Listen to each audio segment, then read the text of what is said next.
Hey guys, welcome to this week's video. And for this week's video, I'm kind of going through something that's a little bit basic, and it's just the whole point of the video is for new DMs and new players to kind of understand how to kind of generate the stats for your player characters.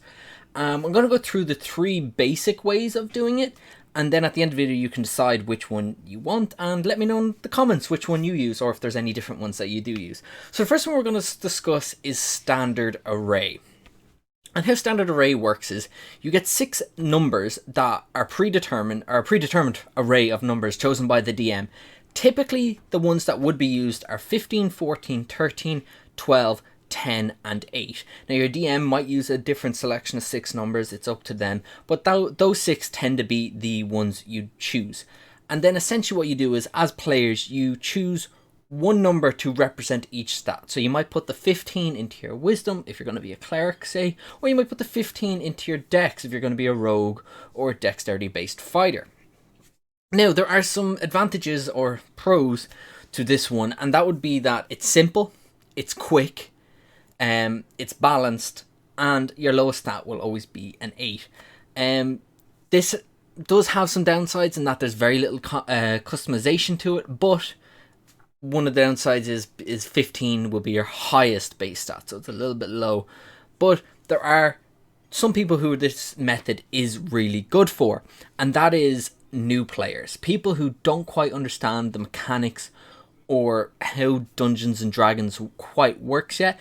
This is the perfect way for you to introduce how stats work for those new players, because they don't need to worry about where these numbers are coming from or how to get these numbers. They're just given them and then they assign them to whatever stat they like. It's also really useful for fast builds, so should you ever get into the opportunity where your players or your group that you play D&D with, within an hour someone goes, hey, I want to run a one shot, everyone whip up some characters, here's your standard array, boom, everyone in the group can whip up really new and quick characters. So standard array, while I feel like it's the least popular of the three, it does have its uses and it does have its disadvantages. Obviously, just the lack of customization seems to be the big one for most people. The next one I'm going to discuss is point buy. Now, for a long time, point buy was my personal favorite one, and how point buy works is all your stats start at 8, and then you have a pool of 27 points that you can spend on increasing each of your stats. It's important to note that it only costs 1 point to increase your stats until you hit 13. So for example, it costs 1 of your 27 points to get from, say, 10 to 11, or 11 to 12, 12 to 13. But once you go beyond 13, it costs 2 points to increase your stats. So it costs 2 points to go from 13 to 14, or 14 to 15.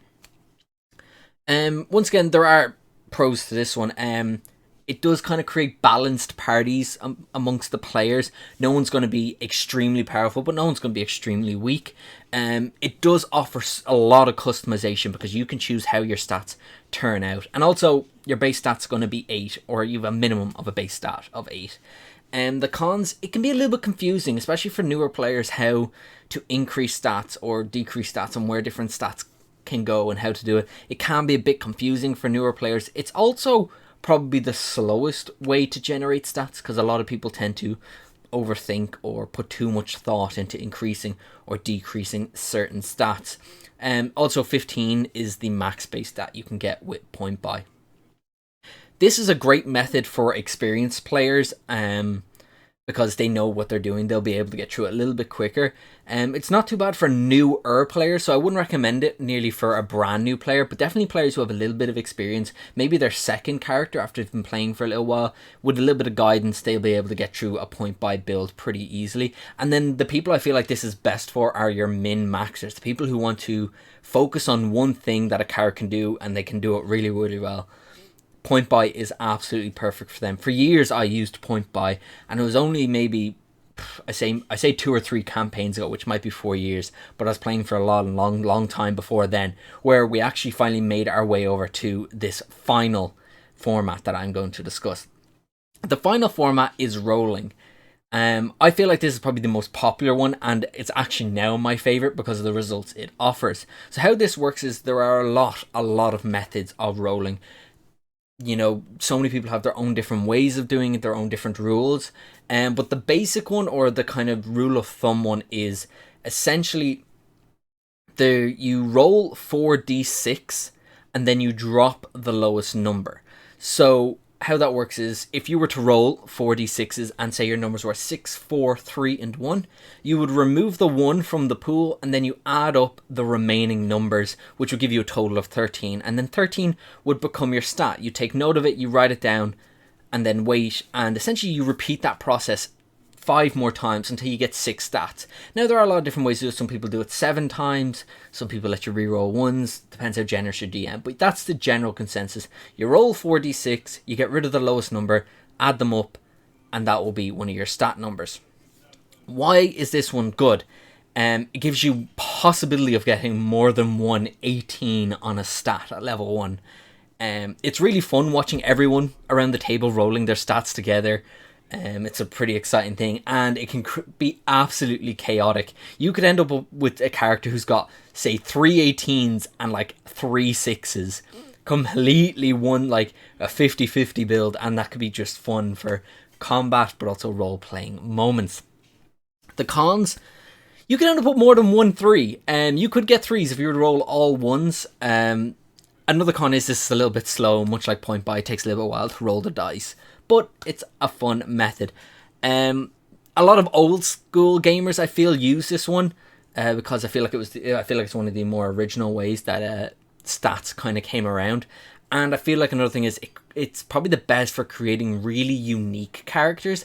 And by that I mean, from my experience, a lot of the time when someone rolls stats, they typically do get, you know, maybe 2 stats that are really, really high, 3 stats that are like, you know, average, maybe somewhere between 10 and 14, maybe 10 and 12 is probably a better number. And then usually they have 1 stat that's just ridiculously low, like somewhere between 5 and 8. And so I feel players are a lot better at role-playing bad stats than they are playing good stats, because it's very difficult to be a very charismatic person if you're not charismatic. But if your charisma is like 7, it's very easy to pretend to be an awkward character or someone who's not very suave, shall we say. But yeah, I love rolling. It's my favorite of the 3. But I just wanted to go through each of these 3 because I feel like there's a lot more players coming in now with the announcement of 1D&D, and I wanted to let them know how you could possibly generate your stats. So you've got your standard array, which is your 6 preset numbers, quick and easy to do. Point buy allows a bit more customization. Very ideal for min-maxers, but I'd recommend for a little bit more experienced players, maybe for their person's second character. And then you got rolling, which I feel is just chaos, and it's my personal favorite. If you have a different method of generating stats, please say so in the comment section below. I'd love to know what you think. If you enjoyed this video, please do give it a like. Make sure to hit that subscriber button and then hit the little bell next to it so that way you never miss another video, guys.